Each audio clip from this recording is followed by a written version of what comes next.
కొత్తగూడెం జిల్లా మల్లారం కాలనీలో ఉద్రిక్తత నెలకొంది. అసంపూర్తిగా వదిలేసిన డబుల్ బెడ్రూమ్ ఇళ్లలో స్థానికంగా ఉండే ఇల్లు లేని పేదవారు పరదాలు కట్టుకుని నివాసం ఉంటున్నారు. దీనిపై దృష్టి పెట్టిన రెవెన్యూ అధికారులు వాటి తొలగింపుకు చర్యలు చేపట్టారు. డబుల్ బెడ్రూమ్ రూమ్ ఇళ్ల కోసం కేటాయించిన నిర్మాణాలు జరుగుతున్న ప్రాంతంలో అక్రమంగా నివాసం ఉంటున్నారంటూ రెవెన్యూ అధికారులు పోలీసులు సాయంతో నివాసాలు ఖాళీ చేస్తున్నారు. దీంతో అక్కడ ఉద్రిక్త పరిస్థితి చోటు చేసుకుంది.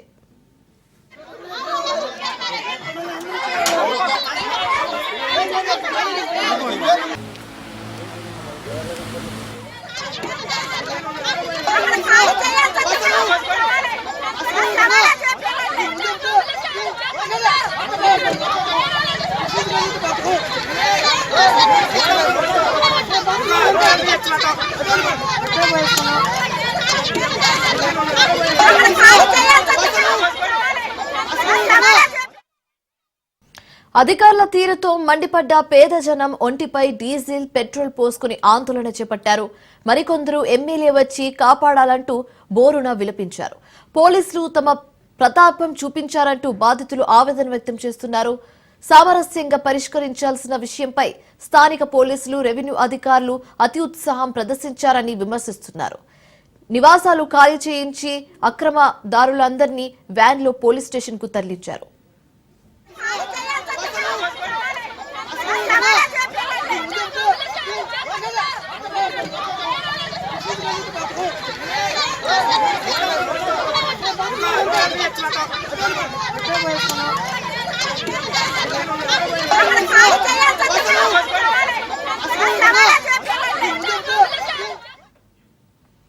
కొత్తగూడెం జిల్లా మల్లారం కాలనీలో ఉద్రిక్తత నెలకొంది.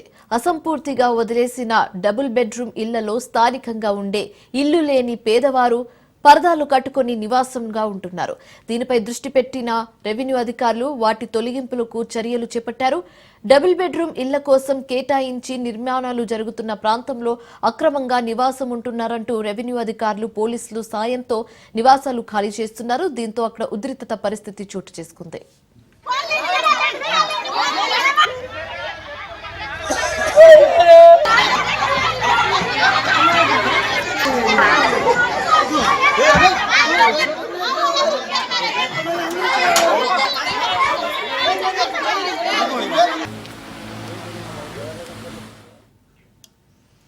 కొత్తగూడెం జిల్లా మల్లారం కాలనీలో ఉద్రిక్తత నెలకొంది. అసంపూర్తిగా వదిలేసిన డబుల్ బెడ్రూమ్ ఇళ్లలో స్థానికంగా ఉండే ఇల్లు లేని పేదవారు పరదాలు కట్టుకుని నివాసం ఉంటున్నారు.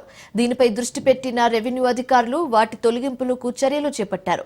డబుల్ బెడ్రూమ్ ఇళ్ల కోసం కేటాయించిన నిర్మాణాలు జరుగుతున్న ప్రాంతంలో అక్రమంగా నివాసం ఉంటున్నారంటూ రెవెన్యూ అధికారులు పోలీసుల సాయంతో నివాసాలు ఖాళీ చేస్తున్నారు. దీంతో అక్కడ ఉద్రిక్తత పరిస్థితి చోటు చేసుకుంది.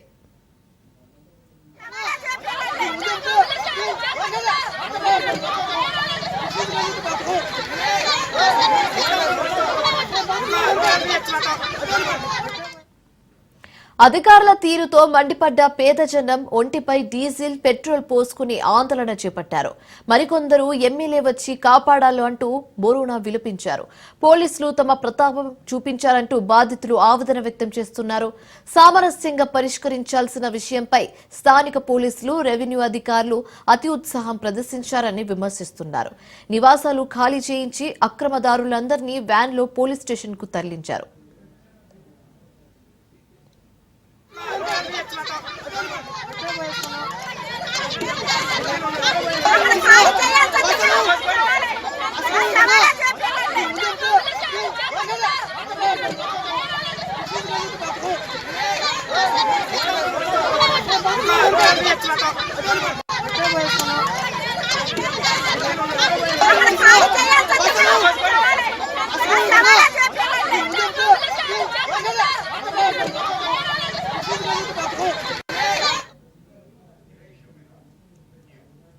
ఇదే అంశంకి సంబంధించి తాజా సమాచారం మా కరెస్పాండెంట్ నవీన్ ఫోన్ ద్వారా అందిస్తారు. నవీన్, చెప్పండి.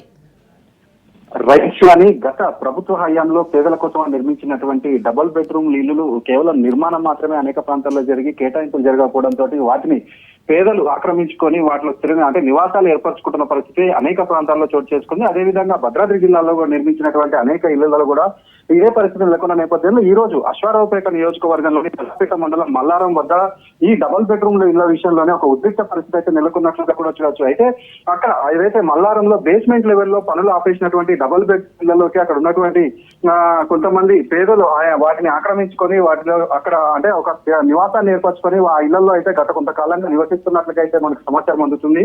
అయితే ఈ నేపథ్యంలో అక్కడ అంటే వారి నివాసం ఉంటున్నటువంటి వారందరినీ కూడా ఖాళీ చేయించే ప్రయత్నంగా అక్కడ ఉన్నటువంటి పోలీసులు కావచ్చు, రెవెన్యూ అధికారులు అయితే వారిని అక్కడికి వెళ్లిపోమని చెప్పినా కూడా అంటే వారు అక్కడే నివాసం ఉండటంతో ఈ రోజు పోలీసులు మరియు రెవెన్యూ శాఖ అంటే అధికారులు వీరు వెళ్ళి అక్కడ ఉన్నటువంటి వారిని ఖాళీ చేయించే ప్రయత్నం అయితే చేసినట్లుగా మనకు తెలుస్తుంది. ఈ నేపథ్యంలో ఇళ్లలో నివాసం ఉంటున్నటువంటి వారు అక్కడి నుంచి తమని ఖాళీ చేపిస్తే అంటే మేము పెట్రోల్ పోసుకొని అంటే ఖాళీ చేపిస్తే మాత్రం దేనికైనా మేము వెనకాలబోమంటూ పెట్రోల్ మరి డీజిల్ పోసుకొని అక్కడ కూర్చొని అంటే రోడ్డుపై కూర్చొని నిరసన వ్యక్తం చేసినట్లుగా కూడా మనకు తెలుస్తుంది. అయితే అక్కడ ఎటువంటి సంఘటన జరగకుండా ఇటు పోలీసు అధికారులు అయితే వీరందరినీ కూడా పోలీస్ స్టేషన్ కు తరలించినట్లుగా కూడా మనకు తెలుస్తుంది. అయితే అక్కడ వారందరూ కూడా చెప్తున్న దాని ప్రకారం ఏంటంటే ఈ యొక్క డబుల్ బెడ్రూమ్ ఇల్లులు కేవలం అంటే పేదవారికి నిర్మించారు. ఈ పేదవారికి నిర్మించిన నేపథ్యంలో ఎవరికి కూడా కేటాయించిన పక్షంలో మేము ఉంటే తప్పేంటని వీరు ప్రశ్నిస్తున్న పరిస్థితి కూడా ఉంది. అంటే గత కొంతకాలంగా మేము ఇక్కడ నివాసం ఉంటున్నాం, మాకు ఇల్లులు కేటాయించాలంటూ కూడా వీరు డిమాండ్ చేస్తున్న పరిస్థితి ఉంది. అంటే మొత్తంగా మనం చూసుకుంటే అయితే భద్రాద్రి కొత్తగూడెం జిల్లాలో అనేక ప్రాంతాల్లో కూడా ఇదే సమస్య నెలకొని ఉంది. అంటే అనేక ప్రాంతాల్లో నిర్మించినటువంటి డబుల్ బెడ్రూమ్ ఇల్లులు అక్కడ ఉన్నటువంటి స్థానిక పేదలు అయితే ఆక్రమించుకొని అక్కడ నివాసం అయితే ఏర్పరచుకున్నారు. కొన్ని ప్రాంతాల్లో మాత్రమే ఈ డబుల్ బెడ్రూమ్లు కేటాయించిన పరిస్థితి కూడా ఉంది. ఇప్పటికైనా కూడా అధికారులు ఏదైతే ఈ డబుల్ బెడ్రూమ్లకు సంబంధించినటువంటి పూర్తిగా అంటే కేటాయింపులు చేస్తేనే ఇవన్నీ కూడా ఆగుతాయని కలిగినటువంటి ప్రజలందరూ కూడా చర్చించుకుంటున్న పరిస్థితి అయితే ఉంది. శివాన్. Thank you Naveen.